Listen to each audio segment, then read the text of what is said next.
Well, again, good afternoon. Good afternoon to everyone here. I want to start by thanking each of you business leaders for joining us for this afternoon's discussion at the White House. We have asked you to join us in this discussion because you are truly leaders, not only in the place where you live and work, but you are national leaders.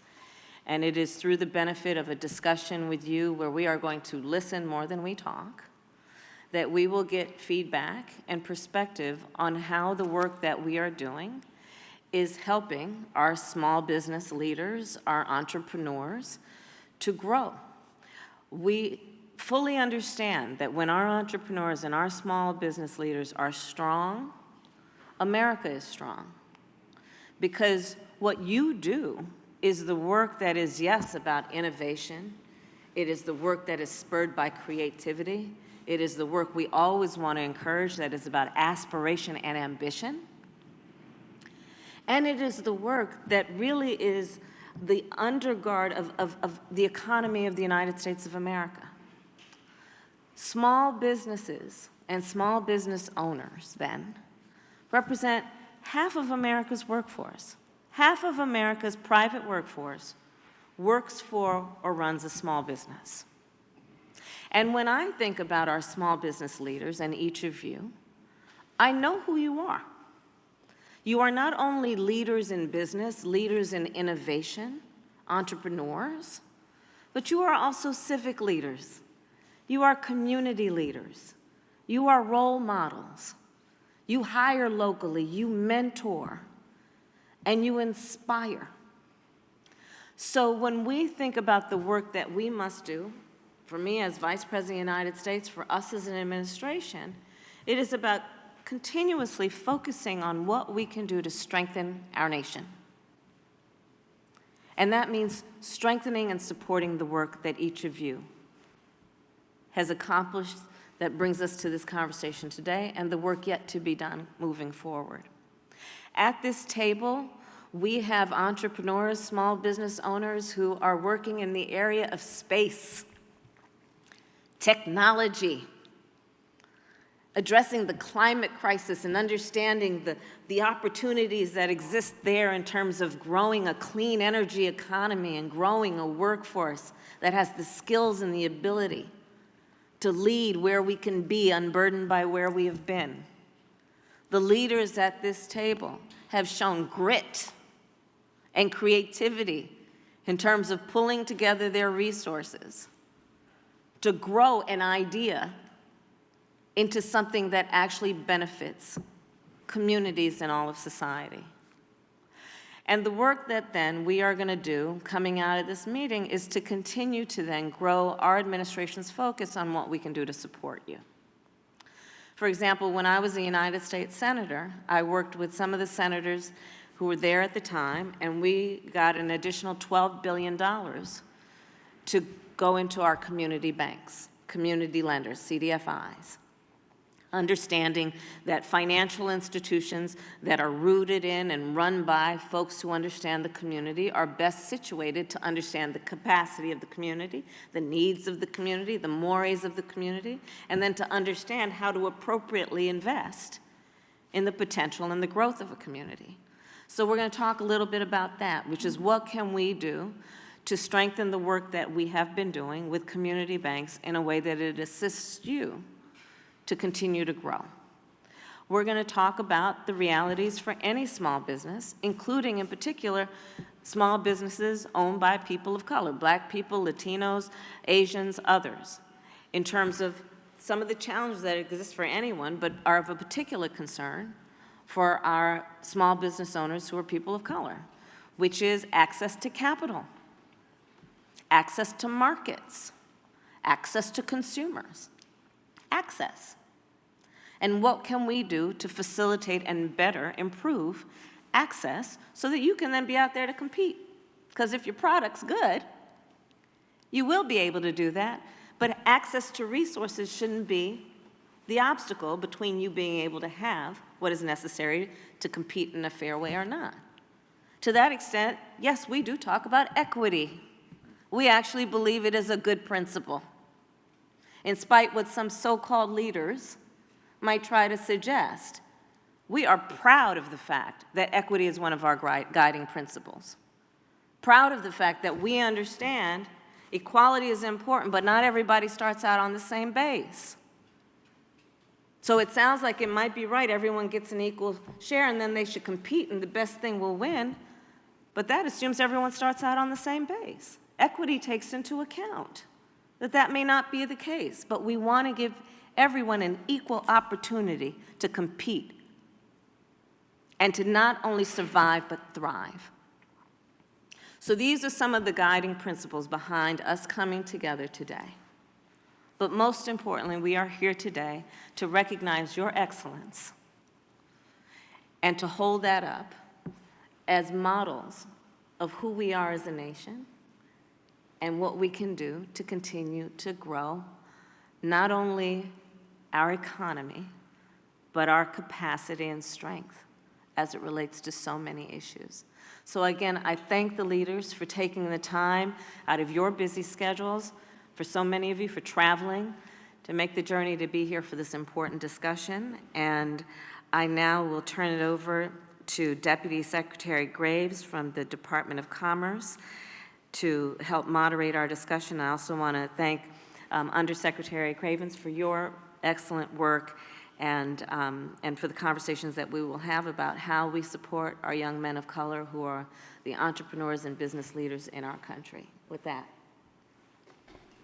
Well, good afternoon, everyone, and thank you, Vice President Harris, for having us here for what I think is one of the most important conversations that we can have today for this country's economic success. Seeing all of the business owners, I am reminded of my own family's story. It's something that may resonate with many of you. I know firsthand that America's road to prosperity runs through our minority business community. My 4 times great-grandparents, so great-great-great-great-grandparents, former slaves, operated a successful horse and buggy taxi business on the very land where the Department of Commerce now sits, the department that I helped to manage. Their son ended up owning the premier hotel in Washington, D.C. at that time, and he became one of the first of this country's black patent holders. His wife operated a candy shop next door to their business. And Madam Vice President, I know you know the other parts of the story, but you may not know this part. Their son was the very first graduate of Howard University. You know. But their success story is an important reminder that in spite of what may seem like insurmountable odds when everything is stacked against you, minority-owned businesses are and always will be a part of this nation's economic success. Like many of you, I've started and run my own business, and I've also had my business, also like too many entrepreneurs of color, had my business fail as a result of lack of capital. That is all too common for entrepreneurs of color. And under the Biden-Harris administration, we're working to change that, thanks to the Vice President and the President's leadership. For instance, the Commerce Department has been committed to unlocking the economic opportunities for communities of color all across the country, not because it's some socially nice thing to do, but because it's important for the long-term economic success. Equity drives prosperity, not just for some of the country, but for the entire country as a whole.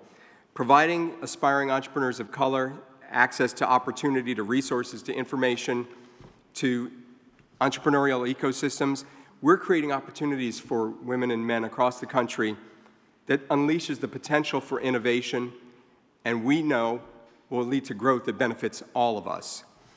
So the Biden-Harris administration has done a number of things. We aren't going to go into all of that today. We can talk about that later. But I do want to call out one thing. It's given the Minority Business Development Agency, the only agency in the federal government created specifically to foster the establishment and the growth of minority-owned businesses in this country.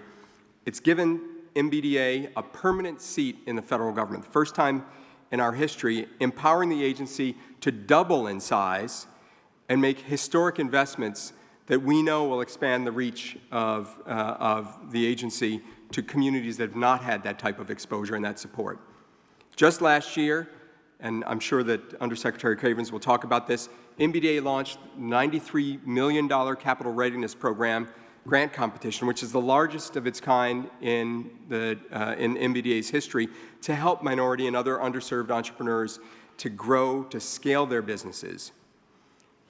We know there's a long way to go, so I'm not going to belabor the point, but it's important for us as an administration, and I know the Vice President knows this because she talks about it all the time, not to speak to you, but to listen to you, to meet you where you are, to understand the challenges that you're facing, to make certain that you have the resources that you need so that you can succeed, so that you don't fail simply because you don't have the support that you need at that particular time.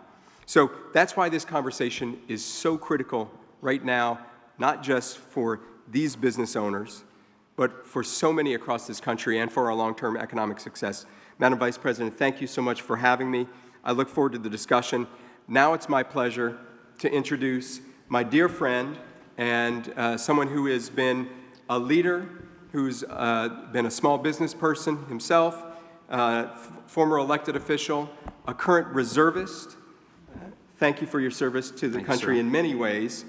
And the very first Undersecretary for Minority Business Development, Don Cravens. Thank you, sir. Good afternoon. Thank you. Good afternoon, everyone. I'm the other Don at the Department of Commerce, and ma'am, I'm so proud to serve under his leadership. I have no problem being the other Don. Thank you, Mr. Deputy Secretary. Madam Vice President, thank you so much for hosting us today, and good afternoon, brothers. It is so good to see all of you. As the Deputy Secretary said, I'm Don Cravens, and I'm honored to serve as our nation's first Undersecretary of Minority Business Development at the U.S. Department of Commerce. I want to thank you all for joining us today, and I've had an opportunity to visit with many of you today and in the past. You are the driving engines that are driving our economy, that are driving our nation. For those of you who are not aware of the Minority Business Development Agency, we've actually been a temporary agency for 52 years or so. We were created in 1969 when brothers like Dr. King and Whitney Young were saying we want economic rights as much as we need social and civic rights. And so President Nixon created the agency, but we remained a temporary agency until this leader and President Biden in 2021 signed into law for the first time the Minority Business Development Act. And for the first time, it created a permanent agency whose sole purpose is the growth and global competitiveness of minority business enterprises in this country. And so, brothers and sisters, for the first time in our nation's history, as the Deputy Secretary said, we have a permanent seat at the table, at all of the tables. We're no longer in the folding chair, at the kiddie table on the side. We are here, and we're here with a permanent seat. The Minority Business Development Agency's mission is twofold. I talked about the first, that we have a national network of 88 business centers and grant programs that provide technical assistance and business support services to minority business enterprises. Second, we operate on a systemic level where we help our federal government partners in breaking down the barriers that have plagued so many of us in this room and our fathers and our mothers before us. We understand we have to remove those barriers in order to expand access to opportunities for businesses like yours. The last thing I want to tell you about, and the Deputy Secretary mentioned it, is a historic initiative that we just launched at the MBDA. It's actually the largest program of its type in the U.S. the Department of Commerce's history. It's called the Capital Readiness Program. And brothers, I need you to pay attention to this one. It's a $100 million program. It's the largest technical assistance grant program that we've ever launched. And through this program, we are going to add 40 or so additional incubators and accelerators to help you all scale your businesses, make your businesses more capital ready, and to ensure that you get to participate in all of the wonderful investment that we are making in our country through the infrastructure bills and all of the great things that are coming out. This is what it looks like when you lead with intention, brothers. And that is what this is all about. The first and the last step to accomplishing our mission is with conversations like the one we are having today. And the Vice President talked about this is not the ending. this is the beginning. Conversations with men and women of color, like you all, who believe in the American dream, and more importantly, who believe in themselves. MBDA is your agency. MBDA is your agency. Use us. Hold us accountable. I'm here to listen. The Vice President is here to listen. I know the Deputy Secretary is here to listen as well. And we will act and continue acting on your behalf. For decades, like an episode of Good Times, you young people don't even know what that is. They don't know what that is. We've been hearing, Madam Vice President, that help is on the way, help is on the way. And for too long and too often, help never comes, or it comes just too late. Brothers, our commitment to serve with intention and with equity, as the Vice President said, it is real. That's why I'm proud to say that help is no longer just on the way. Help is here, and it's here to stay. Thank you, Madam Vice President. Thank you, sir. Thank you. So you will now moderate our conversation? Absolutely. Well, Madam Vice President, we're going to ask a few people to give some brief remarks about the types of issues that they're facing, the challenges that they're dealing with. So maybe I can turn to Deschanel. DJ Catlin, please. Don't mind. Oh, thank you, thank you.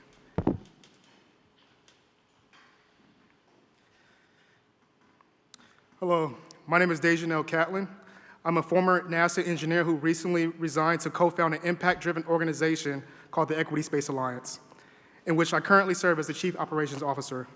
At the Equity Space Alliance, we are working to create a more equitable humanity by leveraging the great opportunities provided by the Artemis program and the growing commercial space industry.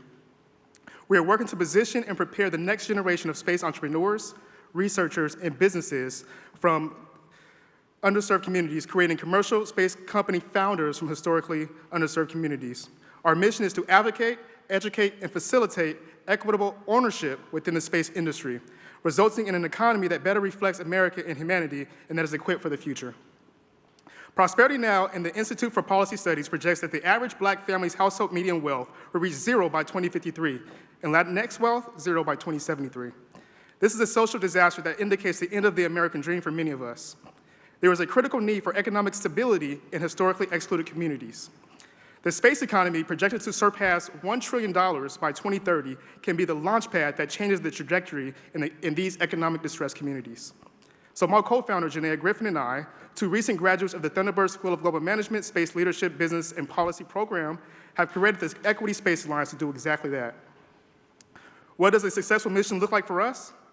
It starts with support. Support that we're leveraging from educational institutions, corporations, and the Biden-Harris administration. The administration's National Space Council, chaired by Madam Vice President Kamala Harris, has started a path of intentionality to equity by integrating socially impactful policies into the United States Space Priorities Framework. Additionally, efforts to increase funding like the Economic Opportunity Coalition will help to provide capital for small minority-owned businesses that will augment the minuscule financing currently being received by Black and brown entrepreneurs annually. It is our hope that through the continued support from the administration, we can put systems in place to increase supplier diversity and assist minority-owned businesses like our client, Patterson Aerospace Systems, a company working to produce sustainable space technologies. Helping companies like them overcome hurdles like past performance requirements allows the production of a better future for all of humanity through their work in space domain awareness and agriculture technology. Today, the Biden-Harris administration is once again displaying their commitment to forging a more equitable future by inviting business leaders like myself to discuss additional solutions that will help Black and brown entrepreneurs across America succeed. These solutions will propel us into a new economic trajectory that sees all of us in the stars. So on behalf of the Equity Space Alliance and minority-owned space companies nationwide, thank you to the Biden-Harris administration for the invitation, and we're looking forward to forging this new future together. So, Mr. Catlin, first of all, I want to thank how smooth you had Launchpad in there, and then the stars in there. That was very smooth. But you are right. I head the National Space Council. I'm very excited about what we're doing, and over the last few years in particular, as we have all noticed, the private sector's role in space exploration has grown exponentially. And obviously that means a growth in the opportunities in that industry. And we need to then fuel, how do you like that? Yeah, love it.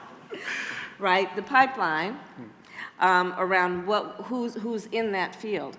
And everyone here may know, but interestingly enough, as many as 75% of the manufacturing companies in the United States are small businesses. The number I saw most recently is 75% of manufacturers in the United States have 20 or fewer employees. So think about what that means in terms of space exploration, in terms of the manufacturing piece of it, and subcontracting. Not to mention, I know there are many leaders here who are focused on the clean energy economy and what that means for solar, for wind turbines, and all of the manufacturing electric vehicles that needs to happen. And so what we want to do is ensure that in these new industries, that we are applying equitable principles to ensure that everyone has equal opportunity to thrive. So I appreciate you raising the points that you've raised. I think they're incredibly important, and certainly what we hope to come out of this meeting is also to open up people's minds who are thinking about, I want to be a small business owner because I respect the small business owners, and give them ideas about what they could actually do, right? So that's very exciting. Congratulations on your success. Thank you.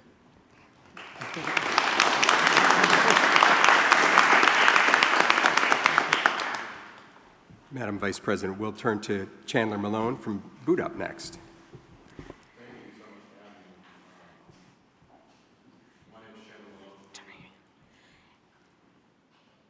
There you go. Okay, cool, great, awesome. My name is Chandler Malone. I'm the founder of a company called Boot Up. We help people get their first jobs in tech regardless of their academic or professional background. Since launching the company in December of 2020, we've helped over 2,500 people get their first jobs in tech for over $200 million in annualized salaries. 78% of those people are Black and brown. And the way that we do that is we work with enterprises like JP Morgan, Best Buy, Home Depot, just to name a few, to co-create curriculum with their teams so that they can upskill and reskill their retail workers for those tech roles. I also launched a venture studio called The Family, where we've invested in 10 Black and brown founders. The estimated market cap of those 10 Black and brown founders companies is at over $300 million. And really the goal there, it isn't just to amass wealth, by investing in these companies. Obviously that is, a byproduct. But the goal there is to be able to get these companies in a space where they aren't just raising angel capital, but they're raising institutional capital for their companies. Because right now we know that Black and brown founders raise less than 2% of the venture capital that's out there. And, over the past 6 months, it's been less than 1%. And so, really, really appreciative of the opportunity to be here. Really excited about what the future looks like, just as more new technologies permeate our society. There's going to be a huge opportunity for us to be able to play a bit of catch up by getting into these spaces, by getting into these industries, but it's incredibly imperative that we get into them now so that we don't get left behind even further. That's right. So yeah, thank you so much for having me. Thank you, and I appreciate the way that your business model, how you're thinking about it, because in a lot of these new industries, to your point, a college degree is not necessary to do the job. A high level of skills is necessary, and we also need to rethink how we have kind of given status, right, to a college degree versus not having a college degree, as opposed to also thinking about, well, what's the skill that's required, and give status to that, right? I will tell you as a personal kind of peeve, I don't like the term unskilled labor, because all work requires a skill, right?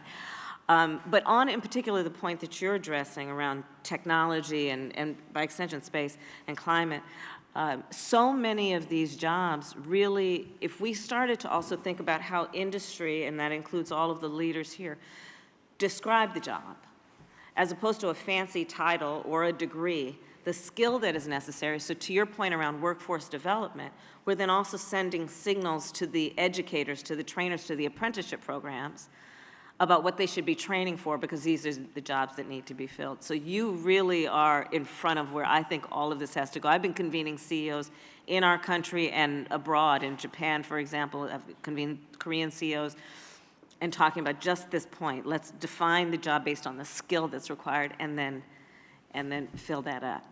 So congratulations to you. Thank you. Thank you.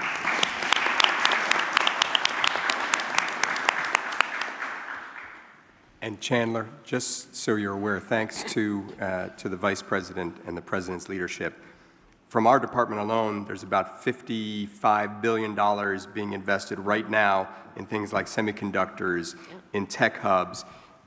So we need as many folks as you can help put into the pipeline. So thank you. Let's turn to Brandon Blackwood next. Thank you. Hey guys. So just starting off, I get really nervous, so if I'm a little shaky, just like bear with that. We need to hear what you have to say. Don't you worry about it.